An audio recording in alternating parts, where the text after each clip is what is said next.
Hi guys, welcome to learn with understanding. आज हम transformation of sentence के part को स्टार्ट करने जा रहे हैं। उसमें से हमने पहला टॉपिक लिया है interchange of affirmative and negative sentence. आइए हम इसका रूल देखते हैं, यानी सेंटेंस अगर हमारा अफर्मेटिव में है तो उसको नेगेटिव में जब चेंज करते हैं तो कैसे चेंज करते हैं। रूल्स पहले देख लेंगे, फिर हम एग्जाम्पल के थ्रू और भी अच्छे से समझेंगे। तो आइए देखते हैं, यानी हमारा जो सेंटेंस है वो एडजेक्टिव या वर्ब है तो उसका अपोजिट वर्ड है, तो जब वो अफर्मेटिव से नेगेटिव में चेंज होगा तो नॉट हो जाएगा और प्लस अपोजिट वर्ड हो जाएगा। मतलब जो हमारा सेंटेंस अफर्मेटिव में है उसका जो वर्ड है उसका वो अपोजिट वर्ड हो जाएगा और उसके पहले नॉट का यूज़ होगा।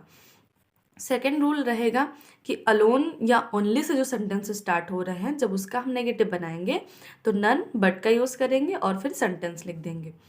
नेक्स्ट रूल है एज सून एज, यानी जो हमारा सेंटेंस है एज सून एज से स्टार्ट हो रहा है तो जब हम उसका नेगेटिव बनाएंगे तो हम क्या लिखेंगे, नो सूनर डेड का यूज़ करेंगे और जो सेकेंड फॉर्म है वो फर्स्ट फॉर्म में चेंज हो जाएगी।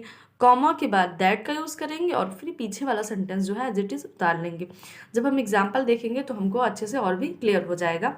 नेक्स्ट रूल है टू, मतलब जिस सेंटेंस में टू का यूज़ होगा उस सेंटेंस को जब हम नेगेटिव में चेंज करेंगे तो सो दैट का यूज़ करेंगे और कैन नॉट या कुड नॉट का यूज़ कर लेंगे। फिर नेक्स्ट रूल है अफर्मेटिव से नेगेटिव में चेंज करने का डिग्री ऑफ कंपैरिजन। अब डिग्री ऑफ कंपैरिजन में कंपैरेटिव डिग्री हमारा अफर्मेटिव में है, जब उसका हम नेगेटिव बनाएंगे तो पॉजिटिव डिग्री कर देंगे और नॉट का यूज़ करेंगे। और उसी का एक सेंटेंस अगर नॉट या कंपैरेटिव डिग्री प्लस देन का यूज़ है अफर्मेटिव में तो जब हम उसका नेगेटिव बनाएंगे तो एज लिखेंगे, पॉजिटिव डिग्री लिखेंगे और फिर एज का यूज़ करते हुए सेंटेंस को एज इट इज़ लिख देंगे। और उसी का अगला सेंटेंस रहेगा कंपैरेटिव डिग्री। अगर हमारा sentence comparative degree plus than का यूज़ यानी नॉट का यूज़ नहीं लिखा हुआ है तो जब हम उसका नेगेटिव बनाएंगे तो नॉट का यूज़ करेंगे, फिर शो लिखेंगे, फिर पॉजिटिव डिग्री, उसी कंपैरेटिव डिग्री का हम पॉजिटिव डिग्री लिखेंगे और फिर एज का यूज़ कर देंगे और एज का यूज़ करने के बाद फिर सेंटेंस को लिख लेंगे। आइए हम उसी रूल्स का एग्जाम्पल देखते हैं। पहला एग्जाम्पल हमने लिया है Sita is a beautiful girl, यानी ये हमारा सेंटेंस अफर्मेटिव में है और जब इसका हम नेगेटिव बनाएंगे तो कैसे लिखेंगे। हमने देखा था ना कि जो वर्ड है यानी जो ब्यूटीफुल वर्ड है हमारा ये एडजेक्टिव है ना, तो इसका जब हम नेगेटिव में चेंज करेंगे तो इसका अपोजिट वर्ड लिखेंगे। ब्यूटीफुल का अपोजिट क्या होता है, अगली होता है, तो हमने इस यहाँ पे अगली कर दिया। यानी सीता इस, अब जो ये अफर्मेटिव में इसका नेगेटिव बनाना है तो नॉट का यूज़ करेंगे और फिर अगली ये हमारा जो है वॉबल का साउंड दे रहा है इसीलिए यहाँ पे एन का यूज़ किए हैं, एक ही जगह पे यहाँ पे हमने एन कर दिया। तो सीता इज़ नॉट एन अगली गर्ल, ये हमारा नेगेटिव बन गया। यानी हम क्या करेंगे, जो अफर्मेटिव से नेगेटिव में जब बनाएंगे तो सेंटेंस अगर हमारा सिंपल है तो हमने देखा ही था कि जो एडजेक्टिव या वर्ब रहेगा तो उसका जब हम चेंज करेंगे तो नॉट का यूज़ करेंगे और फिर उसी वर्ड का यानी एडजेक्टिव या जो वर्ब का जो वर्ड है उसका हम अपोजिट वर्ड यूज करेंगे। नेक्स्ट एग्जाम्पल है he loves drinking, he loves drinking. अब यहाँ पे लव्स यानी वो प्रेम करता है ड्रिंकिंग से। अब यहाँ पे इसका हम नेगेटिव बनाएंगे तो लव्स ही हमारा वर्ब का फर्स्ट फॉर्म में यस या यस ऐड है, इसीलिए इसके हेल्पिंग वर्ब में डज नॉट का यूज़ करते हैं। हमने टेंस में पहले ही समझ लिया है। तो ही डज नॉट हो गया और लव का जो अपोजिट वर्ड होता है वो क्या होता है, हेट होता है। सो हमने यहाँ पे हेट लिख दिया और ड्रिंकिंग का ड्रिंकिंग लिख दिया, फुल स्टॉप लगा दिया और ये अफर्मेटिव से नेगेटिव में चेंज हो गया। नेक्स्ट एग्जाम्पल देखते हैं Sohan alone got the prize. हमने अलोन वाले सेंटेंस का रूल देखा था, अलोन वाले सेंटेंस को अफर्मेटिव से जब नेगेटिव में चेंज करेंगे तो नन बट का यूज़ कर देंगे।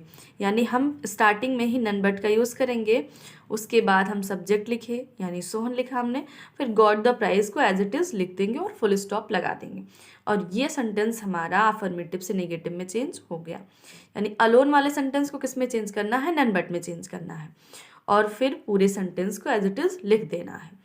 हमने देखा ना इस सेंटेंस में, इस अफर्मेटिव सेंटेंस का नेगेटिव जब बनाते हैं तो केवल वर्ड का यानी जो उसका वर्ड है या एडजेक्टिव है या वर्ब है उसका अपोजिट वर्ड लिखेंगे और फिर पूरे सेंटेंस को हम ऐसे लिख लेंगे नॉट का यूज़ करते हुए। और दूसरा रूल हमने देखा कि अलोन से जो स्टार्ट हो रहा है उसमें नन बट का यूज़ करेंगे। नेक्स्ट एग्जाम्पल हम देखते हैं, जो हमारा सेंटेंस हमने देखा था ना, जो अलोन से स्टार्ट हो रहा है या ओनली से स्टार्ट हो रहा है उसका कैसे चेंज करेंगे, रूल्स में तो हम देख ही चुके हैं।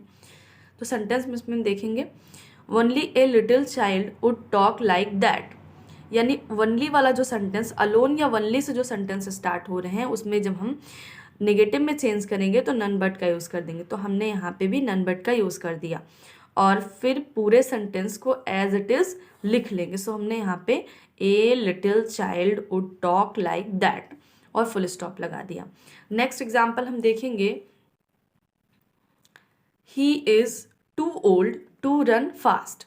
हमने देखा था ना कि टू वाले सेंटेंस में क्या करना है, कैसे करना है कि टू वाले सेंटेंस में सो दैट का यूज़ होता है, लेकिन अब यहाँ पे टू है तो हमने ही इज़ ऐसे लिख दिया, टू का सो लिख दिया और ये हमारा एडजेक्टिव है और इसको हमने ओल्ड को ऐसे लिख दिया और दैट का यूज़ हमने देखा था ना, टू वाले रूल्स में सो दैट का यूज़ होता है, सो दैट का यूज़ होगा और कैन नॉट या कुड नॉट का यूज़ होगा।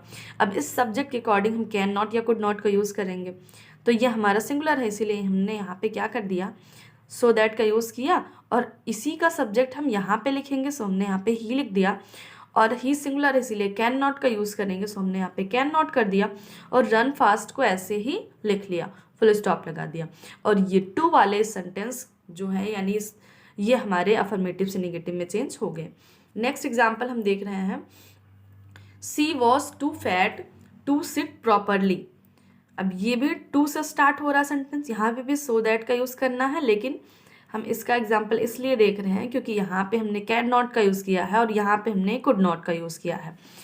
तो इस सेंटेंस में सी वॉज को ऐसे लिख दिया, टू की जगह पे सो लिखना है और एडजेक्टिव लिख के दैट का यूज़ करना। तो हमने यहाँ पे दैट का यूज़ कर दिया और हमारा जो सब्जेक्ट है वो शी है, इसी के अकॉर्डिंग हमने यहाँ पे शी कर दिया।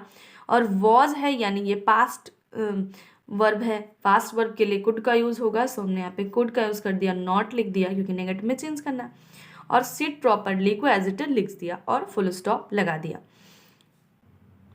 नेक्स्ट एग्जाम्पल है, Ram is visor then Mohan. अब इसका ये अफर्मेटिव में है यानी कंपैरेटिव डिग्री का हमने देखा था ना, जो कंपैरेटिव डिग्री और देन का यूज़ होगा तो उस सेंटेंस को जब नेगेटिव में चेंज करेंगे तो कैसे चेंज करेंगे। तो हमने यहाँ पे इस सेंटेंस का जो पीछे वाला मतलब हमारा सब्जेक्ट है जिससे कंपेयर किया जा रहा है, तो मोहन को हम क्या करेंगे, आगे कर देंगे। सो हमने मोहन को यहाँ पे आगे कर दिया और इसका जब हम नेगेटिव बनाएंगे, कंपैरेटिव डिग्री प्लस देन के यूज़ का जब नेगेटिव बनाएंगे तो मोहन इज़ नॉट, अब सो का यूज़ करना है ना, कंपैरेटिव डिग्री और देन अगर किसी सेंटेंस में आए हैं तो वहाँ पे सो एस का यूज़ करना है, नॉट लिख दिया और वाइजर का जो पॉजिटिव डिग्री, नॉट और सो लिख दिया, वाइजर का जो पॉजिटिव डिग्री होगा वो वाइज होगा। सो हमने यहाँ पे वाइज कर दिया और एज लिख दिया और फिर राम इस सब्जेक्ट को यहाँ पे लिख दिया। नेक्स्ट एग्जाम्पल है, your brother is as wise as you. अब यहाँ पे तुम्हारा भाई तुमसे ज़्यादा बुद्धिमान, अब यहाँ पे बताया जा रहा है, तो वाइज जो है वो हमारा पॉजिटिव डिग्री में है, तो एज पॉजिटिव डिग्री और एज का जो यूज़ है वो जब नेगेटिव में बनेगा यानी इस अफर्मेटिव सेंटेंस का जब नेगेटिव बनेगा तो यू को हमने इधर लिख दिया, यू आर नॉट, हमने देखा था ना कि नॉट का यूज़ करेंगे और फिर कंपैरेटिव डिग्री बनाएंगे तो वाइज का कंपैरेटिव वाइजर हो गया और देन का यूज़ करेंगे, कंपैरेटिव डिग्री और देन का यूज़ करेंगे और फिर योर ब्रदर को पीछे लिख देंगे। हमने एक रूल देखा कि जो कंपैरेटिव डिग्री और देन से स्टार्ट हो रहे हैं उस सेंटेंस में नॉट सो एस का यूज़ करना है, तो मोहन को आगे कर देंगे, इज़ नॉट सो। अब पॉजिटिव डिग्री इसका पॉजिटिव बनाएंगे, सो हमने यहाँ पे वाइज बना दिया और एज लिख के राम को पीछे लिख दिया, फुल स्टॉप कर दिया। तो एक सेंटेंस तो ये हो गया, एक रूल ये हो गया और दूसरा रूल ये है कि जो एज पॉजिटिव डिग्री और एज से स्टार्ट हो रहे हैं उसका नेगेटिव जब बनेगा तो नॉट और कंपैरेटिव डिग्री देन का यूज़ होगा। सो हमने इसका एक एग्जाम्पल इधर दिखा दिया। नेक्स्ट एग्जाम्पल है, as soon as reached the college no sooner as soon as I reached the college the bell rang। अब यहाँ पे as soon as का हमने देखा था ना रूल में कि no sooner did का यूज़ करेंगे। as soon as वाले जो सेंटेंस स्टार्ट हो रहे हैं as soon as से, तो उसका हम क्या करेंगे, no sooner did लिखेंगे। no sooner did हमने लिख दिया और उसके बाद ये I reached लिखा हुआ ना, हमने देखा था कि जो वर्ब का सेकेंड फॉर्म है वो फर्स्ट फॉर्म में चेंज हो जाएगा। तो आई रीच कर दिया द कॉलेज, और कॉमा हटा के हमने क्या देखा था रूल में कि देन का यूज करेंगे, तो कॉमा हटा के हमने क्या लिख दिया, देन, और उसके बाद द बेल रैंग को ऐसे लिख दिया और फुल स्टॉप लगा दिया। यानी एज सुन एज से जो सेंटेंस स्टार्ट हो रहे हैं उसमें नो सूनर डिड करेंगे और इस सब्जेक्ट को ऐसे लिखेंगे, वर्ब का जो सेकेंड फॉर्म है उसको फर्स्ट फॉर्म में लिख देंगे, और फिर जो ये सेंटेंस है द कॉलेज हमने लिख दिया और कॉमा को हटा के देन का यूज़ करना और पीछे के सेंटेंस को एज इट इज लिख देना है। नेक्स्ट एग्जाम्पल देखते हैं, ये भी एज सुन एज से स्टार्ट हो रहा है। तो as soon as I saw the tiger I ran away, जैसे ही मैंने टाइगर को देखा मैं भाग गया। अब यहाँ पे एज सुन एज है, इसको भी जब हम चेंज करेंगे नेगेटिव बनाएंगे तो नो सूनर डिड का यूज़ करेंगे। नो सूनर डिड का यूज़ कर दिया, आई को आई लिख दिया, सॉ हमारा सेकेंड फॉर्म में है, इसका फर्स्ट फॉर्म शी बनेगा, द टाइगर लिख दिया और कॉमा हटा के देन का यूज़ कर दिया और पीछे के सेंटेंस को एज इट इज़ लिख लिया, यानी आई रैन अवे। अब इसका नेक्स्ट एग्जाम्पल है यू लाइक मी। अफर्मेटिव से नेगेटिव में इसको कैसे चेंज करना, वो तो हम पहला एग्जाम्पल देख ही चुके हैं, उसी के अकॉर्डिंग है ये। यू लाइक मी यानी तुमने मुझे, अब यू लाइक मी तुम मुझे पसंद करते हो, तो यहाँ पे यू का ये लाइक जो वर्ब का फर्स्ट फॉर्म है, वर्ब का फर्स्ट फॉर्म हम टेंस में देख चुके हैं कि जब उसका नेगेटिव चेंज होता है तो डू नॉट का यूज होता है। किसके अकॉर्डिंग, सब्जेक्ट के अकॉर्डिंग। सब्जेक्ट हमारा प्लूरल है इसीलिए यहाँ पे डू नॉट का यूज हुआ, सो हमने यहाँ पे लिख दिया यू डू नॉट। और लाइक का जो अपोजिट वर्ड है वो डिसलाइक होता है, तो डिसलाइक और मी लिख दिया। यानी ये हमारे सारे रूल्स के एग्जाम्पल क्लियर हो गए। आई होप आपको यह समझ में आया हो। समझ में आया हो तो वीडियो को लाइक करें, चैनल को सब्सक्राइब करें ताकि आप अगली वीडियो अच्छे से देख सकें। और ट्रांसफॉर्मेशन, अब मिलते हैं हम ट्रांसफॉर्मेशन के अगले पार्ट में। Thanks for watching.